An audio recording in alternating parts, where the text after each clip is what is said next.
마태복음 7장 1절에서 6절 우리 한 목소리로 천천히 읽겠습니다. 비판을 받지 아니하려거든 비판하지 말라. 너희가 비판하는 그 비판으로 너희가 비판을 받을 것이요 너희가 헤아리는 그 헤아림으로 너희가 헤아림을 받을 것이니라. 어찌하여 형제의 눈 속에 있는 티는 보고 네 눈 속에 있는 들보는 깨닫지 못하느냐? 보라, 네 눈 속에 들보가 있는데 어찌하여 형제에게 말하기를 나로 네 눈 속에 있는 티를 빼게 하라 하겠느냐? 외식하는 자여, 먼저 네 눈 속에서 들보를 빼어라. 그 후에야 밝히 보고 형제의 눈 속에서 티를 빼리라. 거룩한 것을 개에게 주지 말며 너희 진주를 돼지 앞에 던지지 말라. 그들이 그것을 발로 밟고 돌이켜 너희를 찢어 상하게 할까 염려하라. 아멘.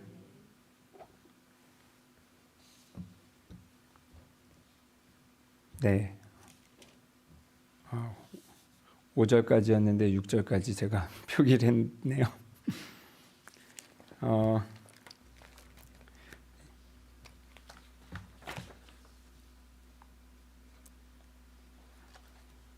우리 지난주에는 제가 친구로 초대하는 사랑이라는 제목으로 말씀을 나눴었어요. 친구로 초대하는 사랑. 그러면서 예수님께서 나를 하나님께서 우리를 뭐 하나님과 인간 사이의 그 관계 표현이 여러 개가 있잖아요. 뭐 주님, 그리고 저는 주님의 종입니다. 이렇게 주종 이렇게 표현하는 것도 있고. 근데 이런 게 좀 대다수였어요. 그리고 너무 하나님이 거룩해가지고 그 예수님 시대까지만 해도 하나님이 너무 신성해서 거룩해서 하나님의 이름을 직접 부르면 죽는다라고까지 생각했어요. 그래서 우리 여호와라는 이 단어도 야훼라는 이 단어도 하나님을 지칭하는 표현인데 이게 실은 제가 정확한 발음을 누구도 모른다고 말씀드렸죠. 그 발음을 잊어버렸어요. 그 성경책에는 그 하나님을 표현하는 그 단어는 썼는데 직접 그걸 부르면 죽는 줄 알고 그거를 바꿔서 불렀어요. 뭐 주님 이렇게 아도나이 이렇게 바꿔서 부르거나 이렇게 하다 보니 이런 시간이 너무 길다 보니 원래 발음이 뭔지를 잃어버린 거예요. 그래서 후대에 이제 학자들이 아마 이렇겠거니 그냥 짐작하고 뭐 그 아도나이의 그 모음을 거기다 갖다 붙여서 발음한 게 이제 여호와예요. 야훼. 그러니까 이 정도로 하나님을 어때요? 하나님 이름을 부르면 죽는다고 생각했다는 건 하나님과 나의 거리가 어떤가요? 안드로메다보다 먼 게 느껴지잖아요. 함부로 어떻게 할 수, 뭐 내가 부르지도 못하는, 어떤 면에서는 좀 벌벌벌 떠는. 근데 예수님께서 그 관계를 새롭게 표현해 주셨어요. 이미 예수님 스스로가 그렇게 생각하신 거예요. 나는 하나님의 종, 그런 표현도 있었지만 근데 그걸 넘어서 더 많이 하신 표현은 나는 하나님의 아들이다 라고까지 얘기했어요. 보세요 여러분, 우리 고성에서 제일 높은 동네가 뭘까? 우리 교회가 좀 높은 편이죠. 아니면 저 군청 옥상에서 누가 나는 하나님의 아들이다 라고 외친다고 생각해 보세요. 그러면 여러분 아멘 하시겠습니까? 전화번호를 찾겠죠. 딱 그런 심정으로 그 당시에 사람들이 예수님을 본 거예요. 저 미친놈 있나. 미친놈을 뿐만 아니라 신성모독이라고 생각해서 예수님을 잡아다가 계속 그 얘기를 하면서 돌아다니니까 그리고 한술 더 떠서 너도 하나님의 아들 딸이야 라고까지 얘기하니까 이 불순한 사상을 퍼뜨리고 있잖아요. 그래서 잡아다가 죽인 거예요. 그 정도로 그 당시에 예수님 생각한 하나님의 거리와 그 시기에 사람들이 생각했던 하나님과의 거리가 이게 너무 천지 차이였던 거죠. 근데 여기서 예수님은 한 발 더 나아가셨어요. 지난주 아버지의 뜻을 행하는 사람은 나와 네가 친구다 라고까지 얘기하셨어요.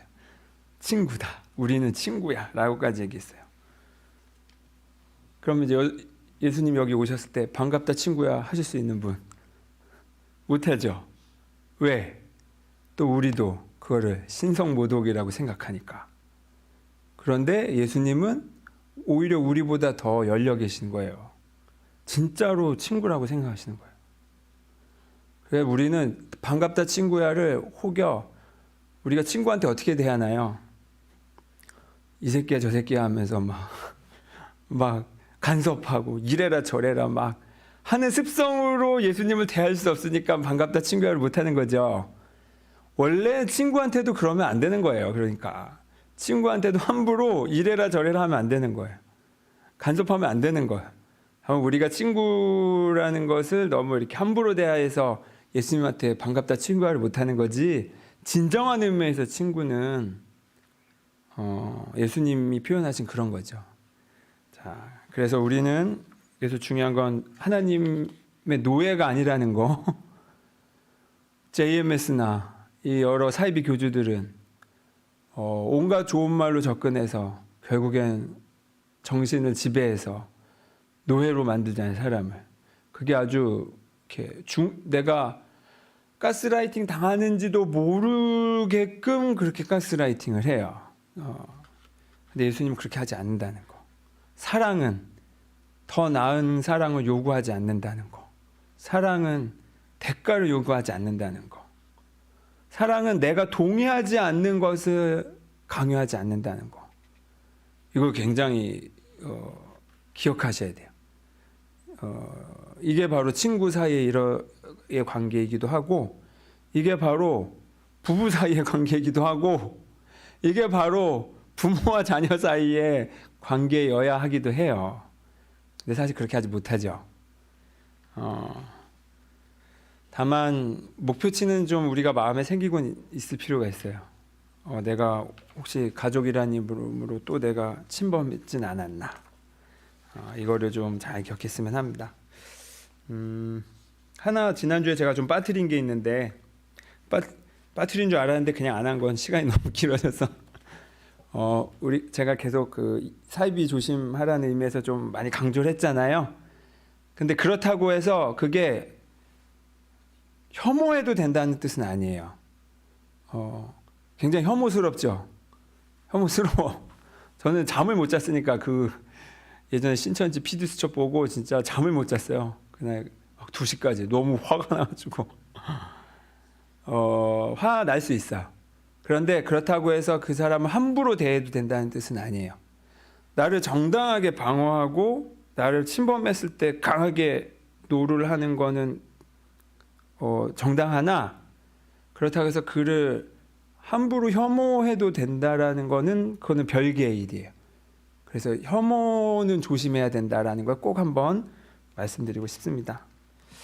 오늘은 우리 사순절로서 이야기를 좀 나누고 싶어요. 특히 비판, 판단.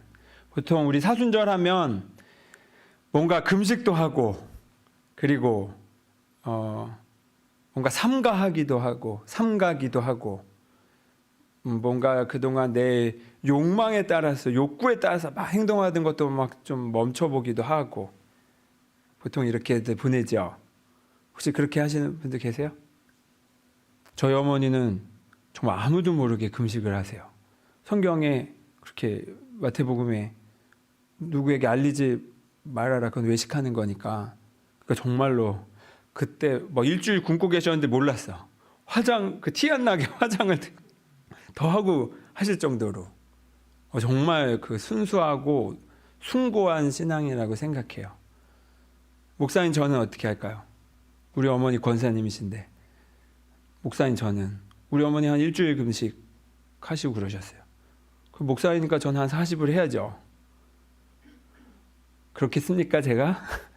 지난번에 그 고등학교 때 만두 얘기했잖아요. 만두 그 하루를 10분 남겨놓고 만두를 먹어가지고 하나님께 큰 죄를 진 줄 알고 그렇게 그때 그렇게 죄가 아니었다. 예수님은 어떻게 하셨을까? 예수님은 남들 금식하는데 바리새파 사람들의 공격의 그 꺼리 중에 하나였잖아요. 그 당시 율법학자들, 종교 지도자들이 딱 공격하는 그 많은 이유 중에 하나가 우리는 금식하는데 왜 예수 제자들인 너희들은 안 하냐? 왜 맨날 이렇게 먹고 다니냐?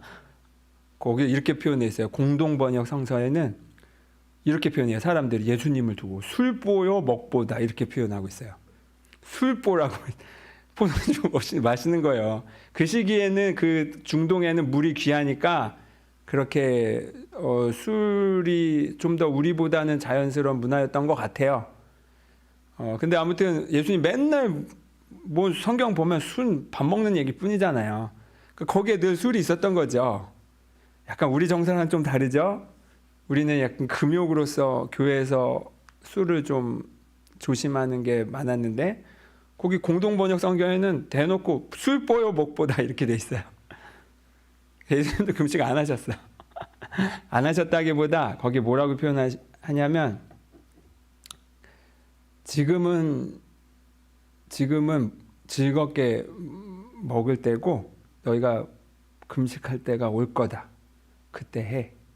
이런 표현을 해요. 무슨 얘기일까? 이건 나중에 얘기하고 아무튼 제가 사순절이라고 해서 더 특별히 이렇게 기억은 하되 뭔가를 더 해야 된다라고 저는 이제 생각하기를 예전엔 그런 강박이 좀 있었는데 놨어요. 아무튼 여러분 이제 제가 이렇게 저랑 벌써 1년 가까이 되잖아요. 해야 한다라는 걸 제가 조심해야 된다 이런 말씀 자주 드렸잖아요. 보세요. 사실 우리가 주일 예배를 드리는 이유는 예수님의 부활을 기념하는 거예요. 우리가 일요일이라는 요일에 모이는 이유가 예수님이 부활하신 요일이 일요일이에요. 그래서 안식일은 토요일인데 우리가 안식일을 지키는 게 아니라 주일을 지키는 이유가 우리 그리스도교 신앙은 부활 그 신앙 위에 세워졌기 때문에 그래요. 그런데 저를 가르쳐 주셨던 목사님, 선생님이 계셨는데 그 선생님의 표현이 그거였어요. 늘 매해마다 사순절 고난주간 지키고 부활절 지키는데 사순절 때 그 고난주간 특히 그때 막 금식하면서 막 뭐 주님 나 때문에 주님 죽으셨고 슬프고 하다가 딱 12시 딱 지나서 부활주일 되자마자 와 하는 게 그렇게 할 필요 없다. 그렇게 할 필요 없다. 왜냐? 그러니까 매일 모든 그날 하루에도 고난이 있고 부활이 있다는 거예요. 다만 우리가 기억을 하기 위해서 이렇게 절기로서 날짜를 하는 거지. 그게 꼭 뭐 사순절 기간 동안은 이렇게 뭐 죽어 지내고 또 부활주일 됐다고 뭐 이렇게 그때만 기뻐하고 할 필요 없이 매일 매 순간에 내게 찾아오는 고난이 그 주님의 고난의 포개여서 잘 그 고난을 이해하고 그럼에도 불구하고 그 고난에 머물러 있는 게 아니라 그곳에서도 이 부활, 일으켜진 삶. 그냥 산송장처럼 살다가 야 이제 살만 난다. 이런 게 주님께서 주신 자유구나를 그날 그 순간에도 얼마든지 맛볼 수 있는 거. 그러니 부활, 고난도 매일 있을 수 있으나 부활도 굳이 부활주일까지 미룰 게 아니라 그날 당장 경험해라.가 저를 가르쳐 주신 선생님의 가르침이었어요. 여러분은 어떻게 생각하세요? 저도 그렇게 동의가 되더라고요. 그래서 그다음부터 뭐 하루도 못 하는데 근데 금식이 쓸모없다는 뜻은 아니에요. 금식을 해야 될 때가 있어요. 뭔가 삼갈 때가 있어요. 이제 좀 그만하고 싶고 멈추고 싶고 좀 고요히 있고 싶다 할 때가 있어요. 그때는 그때를 정확히 알아차리고 해야 돼요. 그래서 주님께서 그걸 할 때가 있다라고 말씀드렸던 거죠.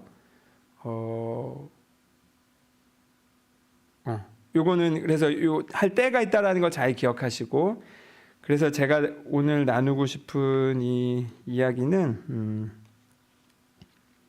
사순절을 맞이해서, 하지만 우리가 매일매일 이 기억해야 될 아주 중요한 주제. 이거는 저는 중요도 별점 5점 중에 4.5점을 주겠어요. 4.5.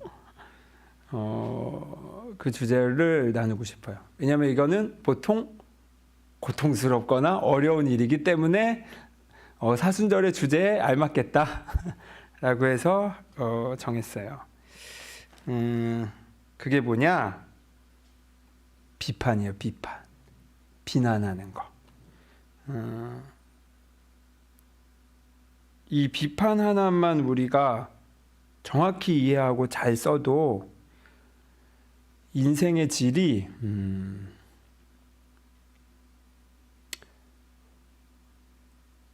저한테는 그게 분기점이었어요. 제 인생의 중요한 그 영적인 그 터닝 포인트들이 있었는데, 그 중에 하나가 뭐였냐면 비판에 대한 이해였어요. 비판. 제가 요즘 비폭력 대화라는 그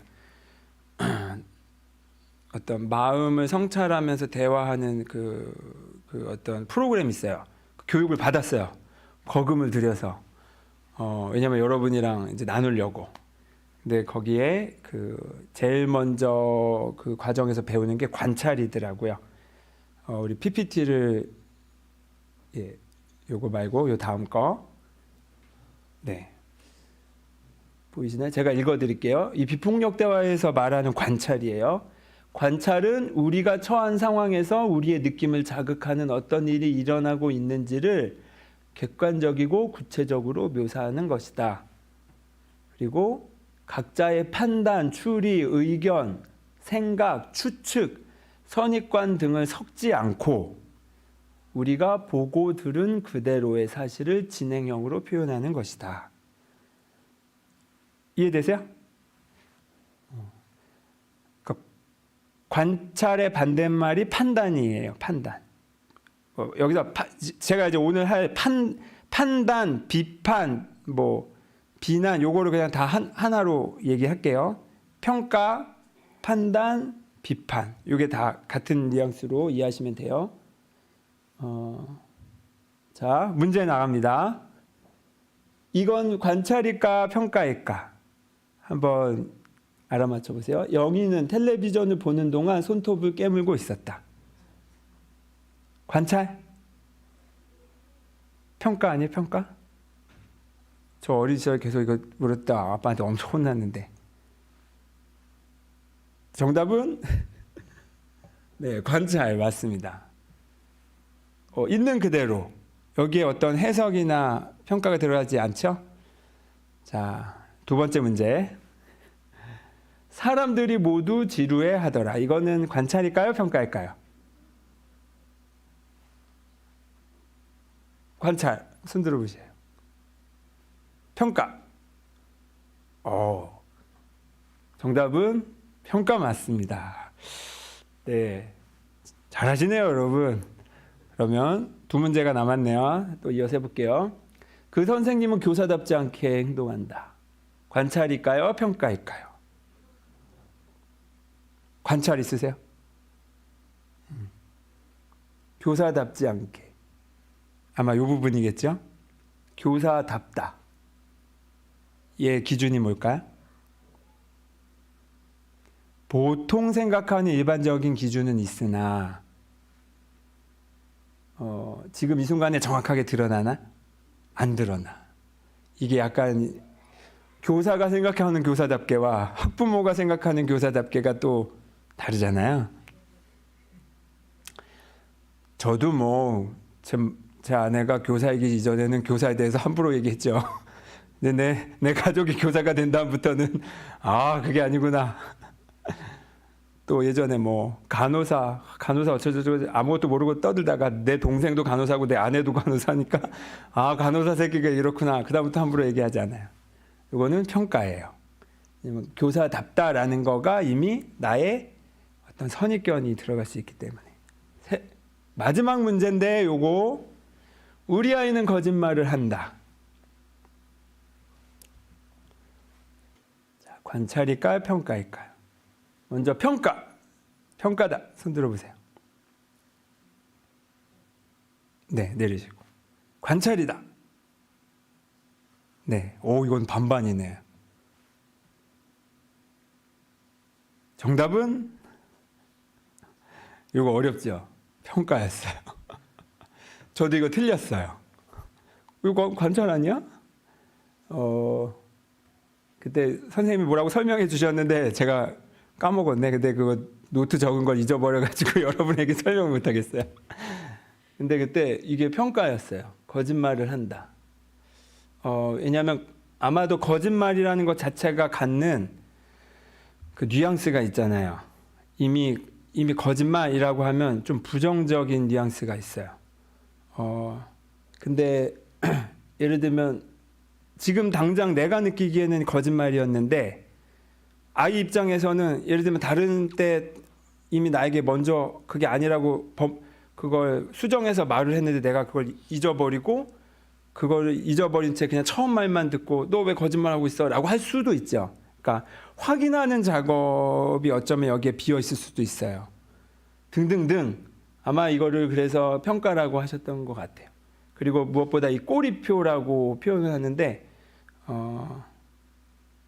어쨌든 좀 저런 어떤 가치 판단이 이미 뉘앙스가 많이 담긴 말들. 거짓말은 잘못됐어 라는 아마 이런 뉘앙스 때문이지 않았을까 짐작을 해봅니다. 정확히는 잘 모르겠어요. 근데 어떠세요? 제가 마지막으로 문제 내면 똥은 더럽다. 관찰일까요? 평가일까요? 더럽죠, 똥은. 그래서 만지지 못하잖아요. 이거 관찰? 평가. 왜? 개한테는 더러운 거, 개는 자기 똥도 먹는데 뭐. 그리고 우리가 농사 지을 때 그 똥이 다 거름인데 뭐. 농부한테 그 똥은 귀한 재료예요.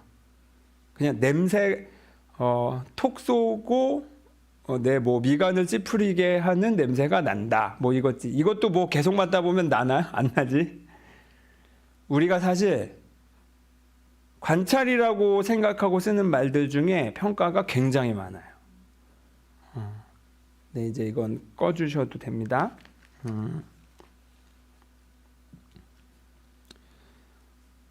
그리고 이 평가, 판단, 그리고 비판, 이런 말이 들어가면 어떻게 될까요? 제가 지난 수요일에 그 수요 모임 때 했던 말인데 한번 제가 어려서 종종 들었던 말이고 굉장히 오래 기억에 남는 말인데 이거 제가 여러분한테 할 테니까 그걸 여러분이 들었을 때의 몸의 느낌, 반응, 이 몸이라고 제가 말씀드렸어요. 몸의 느낌과 반응을 한번 느껴보세요. 합니다. 네가 하는 게 다 그렇지 뭐. 어떠세요? 가슴이 확 열리시나요? 아니죠. 확 다 쪼그라들면서 다치죠. 그러면서 가시가 뾰족뾰족하게 나가요. 저는 바로 그게 딱 느껴져요. 이런 말을 어려서 너무 많이 듣다 보니까 이 말이 이제 저로 하여금 확 쪼그라들게 만들고 또 그 말을 한 사람에 대해서 공격성이 나가고 실제로 내가 뭘 실수했어서 이 말을 들었다 하더라도 이렇게 이 얘기를 듣는 순간 내가 잘못했지 뭐 다음에 잘하면 되지가 아니라 이렇게 돼요. 나 자신을 공격하거나 나는 역시 잘하는 게 없구나. 나는 쓸모없는 사람이구나로 나에게 그 가시가 가거나 아니면 니는 뭘 잘했다고 하면서 바로 팍 튀어나가요. 네가 하는 게 다 그렇지 뭐 라는 말은 평가뿐만 아니라 선입견도 들어가 있고 뭐 다양하게 다 들어가 있어요. 아주 비아냥거림의 그 뉘앙스도 들어있고, 이 짧은 말인데 많은 기능을 해요. 이런 표현들은. 근데 이런 표현들이 우리 일상에서 너무 익숙해. 너무 자주 들어왔어요. 그리고 이것으로 하여금 나로 하여금 쪼그라들게 만들고 남도 쪼그라들게 만들고, 네가 나한테 이렇게 말했어? 나도 너에게 똑같이 갚아주겠어. 그래서 그냥 자기는 그냥 가볍게 한 말인 것 같지만 결국엔 모두가 아주 불쾌한 채로 끝난 이런 식의 대화가 우리가 계속 오고 가고 있어요. 네가 하는 게 다 그렇지 뭐 라는 말을 만약에 관찰의 표현으로 바꿀 수 있다면, 내가 부탁한 거를 오늘까지 해달라고 했는데 하지 않았구나. 그래서 나도 이 일을 빨리 이어서 마무리 져야 되는데 마무리 짓지 못해서 난 곤란함을 느껴. 나는 주어진 일들을 예측할 수 있게 잘 마무리하는 걸 중요하게 생각해. 그래서 네가 이 약속한 날짜에 해주면 좋겠고, 혹시 못하게 되면 미리 나에게 이틀 전에 말해주기를 요청할게. 어떠세요? 마음이 다치시나요? 가시가 나오세요? 아니죠. 지금 같은 상황에서 두 가지 다른 말이 전혀 어떤 게 더 정확한 표현일까요? 내용 전달도 제가 뒤에 한 게 훨씬 잘 됐어요. 정확하게 뭘 요구하냐까지도 다 전달됐어요. 요런 거를 비폭력 대화라는 데서 배워요. 그리고 굉장히 유용하고 굉장히 획기적이고, 이미 우리가 잘 쓸 수 있는 건데도 못하고 있었던 게 많구나를 알아차리게 되더라고요. 판단은 여러분, 비판은, 평가는 사람의 마음의 문을 닫게 만들어요. 그리고 바로 거기에서부터 벽이 생기고 분리가 생기고, 사랑하는 사람들끼리도 나는 내 아내를 사랑하고 난 내 남편을 사랑하고 우리 엄마 아빠 사랑하고 내 자식을 사랑하는데 왜 우리는 말만 했다가도 이렇게 서로 얼굴이 붉힌 채 돌아설까? 왜냐하면 나도 모르게 쓰는 나는 관찰이라고 생각해서 말하지만 거기에 은근히 담겨있는 평가와 그 비아냥과 선입견들이 있기 때문에 그렇습니다. 그리고 너는 늘 그래 왔으니 앞으로도 그럴 거야 라는 꼬리표가 붙어 있기 때문이에요. 이거 하나만 멈춰도 아까 제가 두 번째 말씀드렸던 것처럼 그렇게 말해주는 사람에게는 나는 더 잘할 것 같아. 내 마음이 우러나서.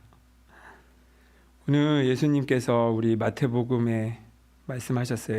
7장 1절 2절 제가 다시 읽어드릴게요. 비판을 받지 아니하려거든 비판하지 말라. 너희가 비판하는 그 비판으로 너희가 비판을 받을 것이요 너희가 헤아리는 그 헤아림으로 너희가 헤아림을 받을 것이니라. 예수님은 오늘 판단, 비판 이것을 하나 더 나가서 비판하지 마. 왜? 네가 한 비판 그대로 네가 비판받을 거야 라고 얘기하고 계세요. 그렇잖아요. 아까 네가 하는 게 다 그렇지 뭐 라고 말해버리면 상대방도 그에 상응하는 뭔가 공격을 하고 싶어지게끔 해요. 이 말 자체가. 아니면 그만큼 스스로 상처 입혀버리거나 사실 내가 한 말은 그게 의도는 아닌데 그냥 다음부터 더 잘하자가 이건데, 그리고 나 좀 곤란했어 이 내 기분을 표현하는 것뿐인데 이렇게까지 엉망진창으로 관계를 하고 싶었던 건 아닌데 나의 그 표현들이 그렇게 엉망진창으로 만들어요. 근데 예수님은 여기서 이 비판과 판단 자체가 이미 그런 효과가 있는데, 예수님은 네가 한 그 비판 그대로 너 자신을 받을 거야 라고 말씀을 하세요. 무슨 말이냐? 저는 이걸 이렇게 이해해요. 저는 좀 기준이 높아요. 기본적으로 삶에서. 그래서 저한테 완벽에 대한 강박이 있어요. 그래서 완벽하지 않으면 아예 시작하지를 않는 이런 습관이 되게 오래 있었어요. 많이 좋아졌으나 정신 차리지 않으면 아직도 그게 올라와요. 그냥 좀 차근차근 할 수도 있잖아요. 나는 뭐 아니면 또 이게 어떤 이 불안 증세 중에 하나인 거예요. 완벽하려고 한다, 뭔가 꼼꼼히 하려고 한다, 그 자체는 참 좋은 일이나 이게 어떤 자연스럽고 건강한 방식이 아니라 완벽하지 않았을 때 나 자신을 내가 이렇게 용납이 안 되는 거죠. 허용이 안 되는 거예요. 이런 사람이 어떨까요? 남에게는. 남들은 허용해 줄까? 눈에 안 차죠. 잔소리가 많아져요. 근데 보통의 사람들은 내향적인 사람들은 그러니까 외향적인 사람들의 어떤 이 차이일 수 있으나, 근데 아무튼 대체로 어떤 식으로 이게 드러나냐면 남들 못한 거, 내 눈에 차지 않는 거가 먼저 보여요. 그리고 나는 안 그런 거라고 생각을 해. 이런 많은 경우들을 잘 보면 실은 나도 그걸 못하고 있거나, 아니면 그 사람이 잘 못하는 거를 나는 잘하고 있다라고 생각하지만 그 잘하고 있음이 자연스럽지 않은 경우가 있어요. 그 잘함이 실은 나도 원래는 잘 못해서 굉장히 애를 써서 나를 채찍질 해가지고 잘하도록 만들어 놓은 잘함일 수 있어요. 근데 이런 거는 괴로워요. 내가 잘하고 있어도 괴롭고, 잘 못하는 사람들에 대해서 항상 나보다 못하니까 내가 함부로 말해도 되는 줄 알고 있어요.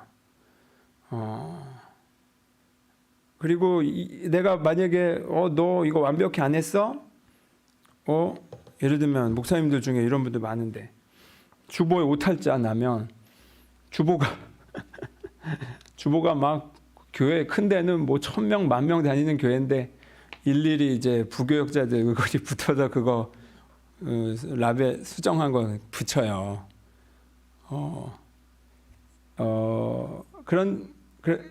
그런데 만약에 우리 목사님 그렇게 꼼꼼하시구나 하면서 부목사인 내가 힘들게 그걸 다 붙였어. 근데 어느 날 목사님도 뭔가 실수를 했어. 목사님이 직접 만든 뭐 어디 문구에 오타가 났다. 그럼 부목사님 제가 어떻게 생각하겠습니까?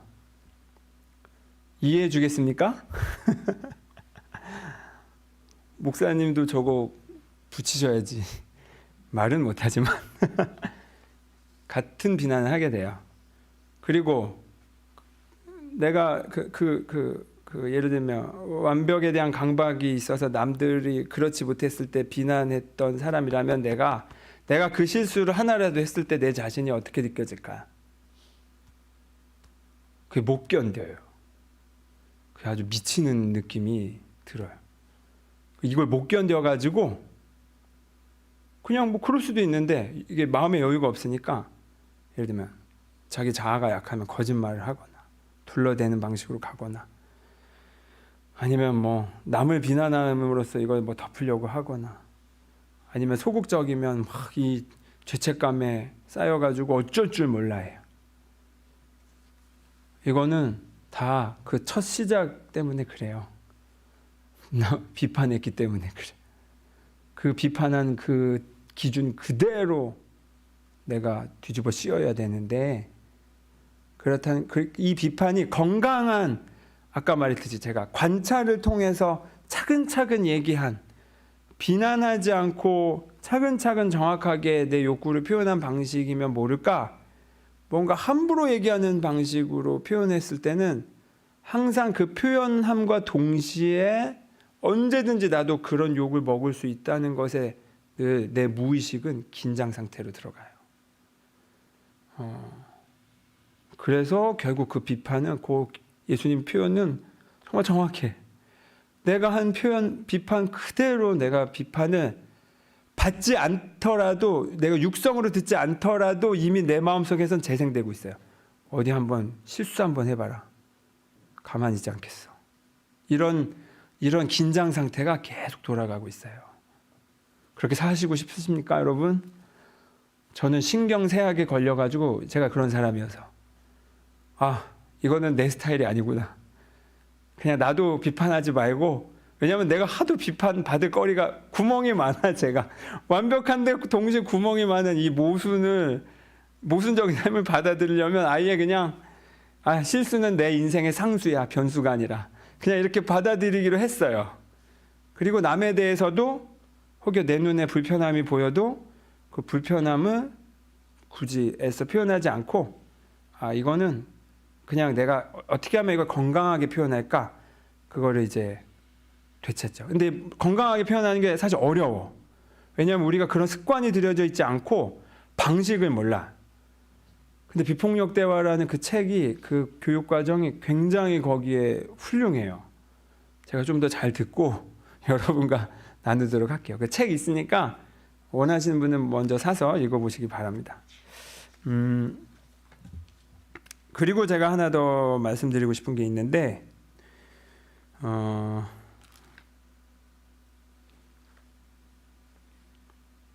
이 뇌의 이야기예요. 뇌의 신경학. 뇌는, 우리의 마음은 제가 전에 그런 말씀 드린 적 있죠. 사실과 상상을 구분하지 못한다. 그래서 상상을 하는 것도 뇌는 그 상상이 굉장히 아주 직접적이고 강하다면 뇌는 그거를 실제 벌어진 일로 인식하고는 그거에 따른 반응을 해요. 예를 들면 꿈에서 내가 무슨 아주 괴물에게 쫓긴다. 그래서 꿈에서 막 쫓기다가 깼는데 막 이렇게 식은 땀이 흠뻑 적셔 있다. 간혹, 자주는 아니어도 그런 적 있잖아요. 실제로 내가 쫓겼나요? 아니에요. 머릿속에서만 쫓겼어. 근데 몸은 어떻게 반응이네요? 실제로 쫓긴 것과 같은 식으로 땀이 났어요. 내가 그걸 실제로 받아들인 거예요. 이런 식으로 뇌가 또 구분하지 못하는 게 있는데, 주어와 목적어를 구분하지 못해요. 주어와 보어라고 표현해야 되나? 무슨 말이냐? 나는 쓰레기 같은 인간이야 라고 했을 때랑 너는 쓰레기 같은 인간이야 라고 했을 때 다르죠? 주어 목적어 이 표현이 아니구나. 그러니까 피야 구분이 없다라고 표현하는 게 더 정확하겠네. 내가 남에 대해서 맹 비난을 하잖아요. 뇌는 그거를 예를 들면 이 컵에 대해서 너 이 컵이 왜 무늬가 있다이야 라고 막, 너는 잘못됐어 라고 막 말을 하면 뇌는 이 컵은 없고 잘못됐어만 남는다고요. 내 뇌에. 그 말을 한 나에게 그게 고스란히 남아요. 그 효과가. 그렇잖아요, 여러분. 아무리 옳은 말이어도 누군가에 대해서 비판하는 말, 비난하는 말을 정당하다고 해도 그 말을 계속 쏟아냈다고 생각해 보세요. 내 기분이 어때요? 상쾌한가요? 간혹 있죠, 상쾌한 적이. 그런 경우는 내가 평소 이렇게 억눌려 놨던 사람들이 한번 표현하면 상쾌하긴 해. 그런 그 예외적인 경우, 근데 그것도 너무 자주 하면 또 그 효과도 없어요. 중요한 건 뭐냐? 누군가에 대한 비판도, 그래서 그 비판에 대해서 너 이만큼 잘못했지라고 해서 그에게 전달된 죄책감과 그 어떤 그 잘못된 것에 대한 그 지적하는 그 마음 상태, 그게 말한 나에게도 고스란히 남는다는 거예요. 그 어떤 간접적인 효과가, 결과가. 그래서 더더욱 누군가에게 함부로 말하는 것, 판단하는 말을 특히 할 때 선입관을 가진 말을 할 때, 꼬리표 달린 말을 할 때 일단은 멈추고, 이게 정당하다 하더라도 우린 이미 이걸 잘 구분하지 못하기 때문에 일단 멈추고 오래 점검한 다음에 감정이 빠진 다음에 그 표현을 하는 게 하기를 일단 권해드려요. 그리고 제가 이걸 어디서 들은 얘기인지 모르겠지만 제가 이 기억하는 격언 중에 이런 표현이 있어요. 누군가를 미워하는 마음을 오래 품는 거는 그 사람이 싫다면서 내가 자꾸 독약을 마시는 것과 똑같다. 여기서 미워하는 거라고 표현했는데 비판하는 거 뭐 다 똑같죠. 그 표현하는 것 자체가 저 나쁜 놈, 저 죽어야 돼 라고 하면서 독약을 내가 마시는 거라. 내가 계속 나도 모르게 무의식 중에 계속 나에게 생채기를 내고 있는 거예요. 비판이 그렇습니다. 비난이 그렇습니다. 그럼 반대로 생각해 보면 또 이래요. 누군가가 지금 막 비판하고 비난하고 이런 표현을 자주 하는 사람들이 있죠. 그런 사람들은 어떨까요? 듣는 입장에서는 그들을 어떻게 보면 될까요? 그때는 이렇게 생각하시면 돼요. 그 비판의 내용을 고스란히 다 받지 마시고, 내가 이렇게 창조적으로 내 인생이 이렇게 잘 발전할 수 있는데, 혹은 이 상황이 더 나아지는 것에 필요한 조언만 듣고, 내용만 쏙 빼고, 그 공격하는 에너지, 비난, 비판, 하는 그 에너지는 철벽을 치셔야 돼요. 그냥 튕겨나가게. 물론 한 번에는 잘 안 돼요. 연습이 필요해요. 그리고 나서 비난하는 사람에 대해서 내가 똑같이 비난을 해버리면 나도 똑같은 에너지를 준 거예요. 또 나도 내 자신에게 생채기를 내버리는 거예요. 그럴 필요 없이 보통 비판과 비난이 많은 경우는 제가 저를 봤을 때 불행할 때 그래. 요즘 내 인생이 우울할 때, 뭔가 불만이 많을 때, 뭔가 이렇게 막혔다고 느낄 때 나도 모르게 그런 표현들이 나가요. 그러니 그런 말을 자주 하는 사람이 있거든. 우선은 잘 가려 들은 다음에 나도 좀 욱하더라도 보통 그런 비판의 말은 나의 감정선을 건드리는데, 그렇다 하더라도 일단 멈추고 지금 저 사람이 뭔가 충족되지 않은 욕구가 있나 보구나. 그래서 지금 불행하다고 느끼는가 보구나. 라고 생각하면 100% 맞아요. 제가 99라고 표현하지 않았어요. 100% 맞아요. 다만 그 상황에서 그걸 미주알 고주알 다 뭐 헤아릴 수 있으면 헤아리는 또 대화 기술이 있어요. 근데 그걸 잘 못하겠으면 그냥 적어도 두 번째 판단. 첫 번째 판단이 나한테 왔는데, 비판이 왔는데 적어도 내가 두 번째 판단을 하지 않는 것만으로도 여러분은 굉장한 일을 하신 거예요. 그리고 바로 거기에서부터 다른 선택을 할 수 있는 선택의 여지와 여유가 확 생겨요. 왜냐하면 보통 누가 나를 비난하거나 비판하면 나도 맞받아치기 바빴거나 아니면 내 자신을 상처 입히는 거, 둘 중에 하나밖에 우리가 못했잖아요. 나도 같이 욕하거나 아니면 나는 역시 이런 놈이야.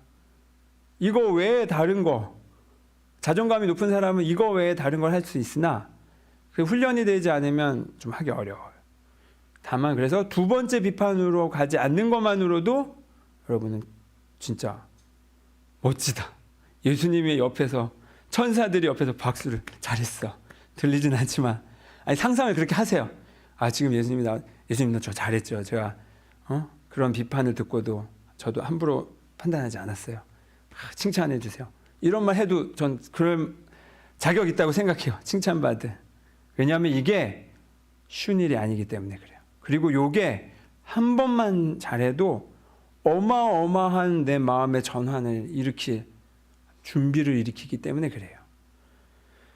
이게 중요합니다. 이게 돼야 우리 영성 생활에, 신앙 생활에 그 다음 단계들이 돼요.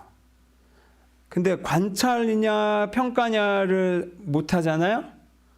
엉망진창이 돼. 엉망진창이 돼. 대화가 안 돼, 일단. 진짜 대화가 안 돼요.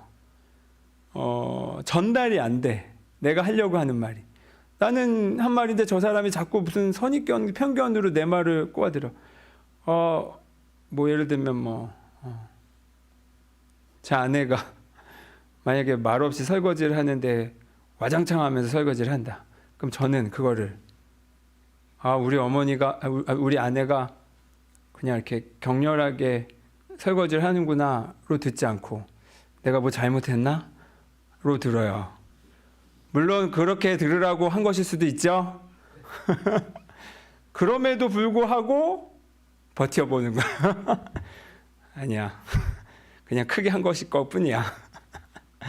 이건 농담이고, 중요한 건 뭐냐면 이런 식으로 우리는 너무 정확하게 표현할 줄도 모르고 그러다 보니까 자꾸 눈치 보면서 그걸 해석하려고 하는 잘못된 습관도 있어요. 그래서 저는 뻔히 보여. 지금 나한테 뭔가 불만이 있어서 저렇게 하나 보다. 근데 왜 말을 안 하지?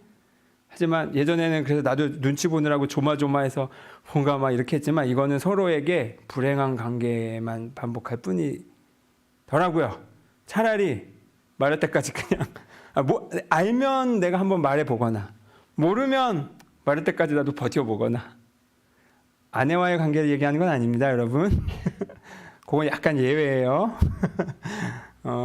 중요한 건 이렇게 우리는 평가와 판단 뭐 이런 게 너무 이렇게 우리 삶을 지배하다 보니 있는 그대로 서로 대화하는 방식을 생각보다 놀랄 정도로 신기할 정도로 우리가 잘 못한다. 숙제하고 놀아. 이런 표현. 부모로서는 너무나 당연한 표현이에요. 그리고 그게 효율적이기도 하고 그게 인생을 잘 사는 거기도 하고 아이한테는 나를 속박하는 말로밖에 들리지 않아요. 요게 그 비폭력 대화 예시에 나와 있었어요. 제가 최근에 자주 하는 말, 뭐 하고 해, 씻고 TV 봐, 계속 이 말을 하는데 씨알도 안 먹혀요. 그러면 또 안 먹히면 또 두 번째, 세 번째 잔소리가 나가고 너는 왜 뭐 이렇게 나가는데 이건 불행의 관계의 그냥 반복이었던 거죠.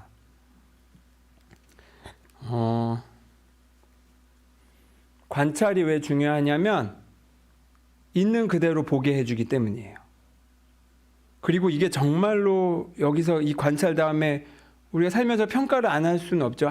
할 때 해야 되는 상황이 수시로 있어요. 그런데 이게 내가 정확하게 관찰한 다음에 하는 평가인가, 내가 확인을 해본 건가, 그 틈을 주는 거예요. 관찰은 바로 평가로 넘어가지 않고. 그리고 관찰함으로써 있는 그대로 보고, 있는 그대로 보려고 노력해 보니 내가 짐작했던 것과는 다를 수도 있겠구나라는 그 작은 틈이 생기고, 그리고 한번 물어볼 수 있죠. 확인해 볼 수 있죠. 근데 확인해 보니 내가 생각했던 것만큼의 그런 상황이 아닐 수 있는 확률이 또 높아요. 내가 물어보길 잘했구나. 안 그랬으면 내가 오해할 뻔했구나. 그리고 알면, 그래서 몰라서 함부로 평가했을 때는 마구 비난을 했는데 멈추어서 관찰하고 물어보고 확인하고 그 다음에 알면 그 다음에는 사랑할 수 있어요. 오늘 읽은 구절이 그래서 이 설교 제목이 알면 사랑한다. 모르면 비난한다고. 모른다라는 게 뭐냐면 함부로 내 선입견과 판단으로 그냥 마구 말하는 거예요. 안다라는 건 멈추어서 관찰하는 거예요. 이 알면 사랑한다라는 표현은 최재천 교수님, 동물학자라고 표현해야 될까? 동물행동학자, 유명한 유튜버에 많이 나오세요. 아마존이라는 이분의 책의 한 소제목이었어요. 알면 사랑한다. 이분의 그 글을 짧게 읽어드릴게요. 제게는 소박한 신념이 하나 있습니다. 알면 사랑한다는 믿음입니다. 서로 잘 모르기 때문에 미워하고 시기한다고 믿습니다. 아무리 돌에 맞아 싼 사람도 왜 그런 일을 저질러야만 했는지를 알고 나면 사랑할 수밖에 없는 게 우리의 심성입니다. 동물들이 사는 모습을 알면 알수록 그들을 더욱 사랑하게 되는 것은 물론 우리 스스로도 더 사랑하게 된다는 믿음으로 이 글을 썼습니다. 책 제목은 생명이 있는 것은 다 아름답다라는 책이에요. 재밌어요. 아주 좋고. 벌써 오래된 책인데 한번 읽어보시기 바랍니다. 판단은 상대를 가두게 만든다 그랬어요. 그리고 상대로 하여금 나는 정보를 전달한 것 같지만 판단의 말이 섞여서 전달됐을 땐 결국엔 또 다른 공격이 또 들어올 수 있어요. 하지만 우리가 관찰하면, 있는 그대로 보면, 그래서 있는 그대로 알면 그때는 사랑할 수 있는 기회가, 선택의 여지가 훨씬 넓어진다는 것, 이것을 잘 기억하셨으면 해요. 비판하지 말아라. 너희가 그 비판으로 비판받을 것이요, 또 너희가 헤아리는 그 헤아림으로 너희가 헤아림을 받을 것이다. 너희가 이 누군가를 헤아리고 이해하면 그거 그대로 너희 자신도 그 순간에 실제로 누군가 나를 이해하고 헤아려 주는 것뿐만 아니라 내가 남을 헤아리는 말을 하는 그 순간에 실시간으로 내 안에서, 내 무의식에서도 나 자신을 헤아리는 작업이 진행되고 있는 거예요. 이것을 잘 기억하셨으면 합니다. 기도하겠습니다.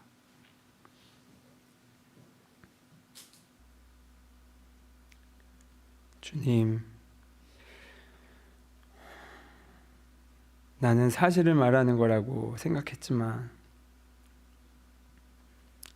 나도 모르게 이미 내 언어 습관과 생각의 습관은 누군가를 쉽게 판단하고, 그래서 비판하고, 비판을 넘어서 비난하고 그에게 욕을 하는 것이 당연한 것처럼 습관들여져 있습니다. 주님, 이런 우리를 불쌍히 여기시고 우리 마음에 새로운 마음을 더하여 주셔서 이제 그리스도의 눈과 귀로 잘 보고 있는 그대로 잘 들으며 살도록 인도하여 주십시오. 모르면 미워하고 비난하지만 알면 사랑한다는 그 믿음으로 내 옆 사람을, 내 곁에 있는 이들을 한 번 더 헤아리는 마음으로 살아가게 하옵소서. 예수 그리스도의 이름으로 기도드립니다. 아멘.